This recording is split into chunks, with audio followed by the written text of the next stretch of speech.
I will be talking about how prayer changes everything. Almighty God, we acknowledge our dependence on Thee and beg Thy blessing over us, our parents, our teachers, and our country. According to Kathleen Hosher in a decision that spits in the face of our history, this was the prayer that children said in the public schools in the late 1950s. These simple words teach one to love, care, respect, and forgive. So why should this be considered bad? If there is something we can do to help our future children be the best they can be, why shouldn't we try it? Today, I will tell you how removing prayer from public schools affected students negatively, how bringing prayer back will help students get through everything, and lastly, how prayer can help our future generations. To begin with, when prayer was removed from schools, there were major changes that affected both the students and the nation. The lack of prayer in school affected many students' behaviors. According to the article The Power of Prayer by John M. Swamley, many kids started using alcohol, cocaine, and marijuana after prayer was removed. A survey was conducted after removing prayer from schools. 45% of senior students said that they had been drunk the past 2 weeks prior to the survey. 57% of senior students said that they have used cocaine at least once in their lives. 45% said that they had smoked marijuana 6 months prior to the survey. According to prayer in public schools, violence and school shootings has increased dramatically.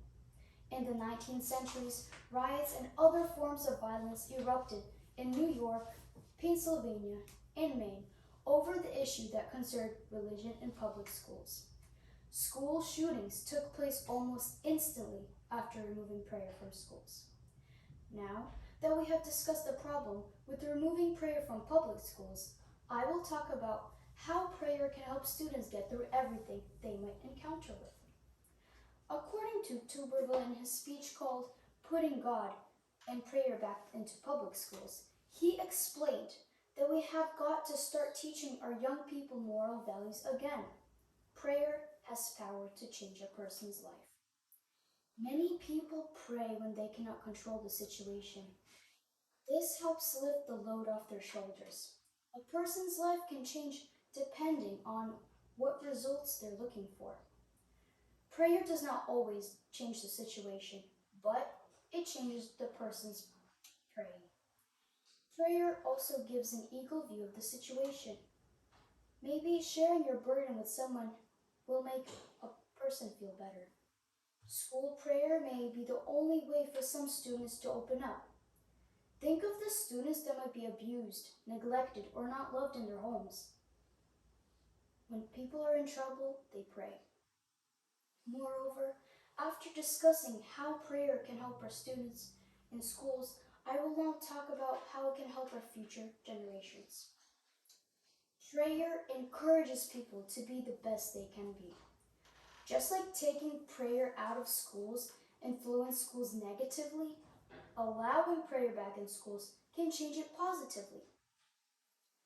According to Congressional Digest in the article Prayer in Public Schools, allowing prayer in schools would install positive values into the educational experience and by inference help alleviate violence, dropout rates, teenage pregnancies, and other societal problems. Imagine if every day of college you have a couple of minutes before your class starts to say your problems, express your gratitude, and trust someone with something you can't control. Don't you think this would improve your performance? Our nation's motto is "In God we trust," so why can't we express our trust to Him? Our nation was built on these principles. This is what made United States a strong country. If there is something you can do to help your future children be the best people they can be, why wouldn't you try it? Life is full of hard circumstances that are hard to overcome alone. Prayer allows students to speak their minds without receiving any negative consequences. It is sometimes easier to open up to an unseen God than to judgmental people. To conclude, the consequences that followed when standard prayer was removed from public schools showed us that prayer should be encouraged in schools. After prayer was removed from schools, many major consequences occurred which affected both the students and the nation. Allowing prayer back into schools will help students conquer their hardships. Prayer helps people be the best they can be. According to Safe at School, we can stop violence through prayer. Think about it. If there is a way to lighten up the load of your children, would you not take the chance to do so? Don't take my word for it, but try it yourself and see the results. Prayer heals. Like Seneca said, he who decides a case without hearing the other side, though he decided justly, cannot be considered just.